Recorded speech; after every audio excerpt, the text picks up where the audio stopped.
আসসালামু আলাইকুম রহমতুল্লাহি ওবারাকাতু। গুম নাটক দলের সভাপতি সালাউদ্দিন সাহেব বর্তমান সময়ের সবচেয়ে জনপ্রিয় দল ইসলামী আন্দোলন বাংলাদেশকে চরের দল বলে কটাক্ষ করেছেন। আসলে সালাউদ্দিন সাহেবের মাথা নষ্ট হয়ে গেছে ইসলামী আন্দোলন বাংলাদেশের জনপ্রিয়তা দেখে এবং তাদের হুঙ্কারে ফেসিস্টরা কিভাবে পালিয়ে গেছে লেজ গুটিয়ে তা দেখে সালাউদ্দিন সাহেবের ভয় হচ্ছে যে তাকে না আবার কোন দিন ধরে বসে।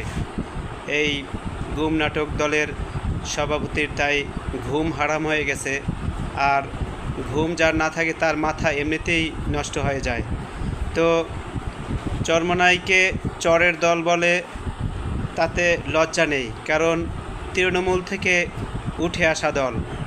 আর তোমরা ধর্ষকের দল, চাঁদাবাজের দল, গুণ খুমের দল, দুর্নীতিবাজদের দল, 5 বার বাংলাদেশকে দুর্নীতিতে চ্যাম্পিয়ন করছো সেই দল।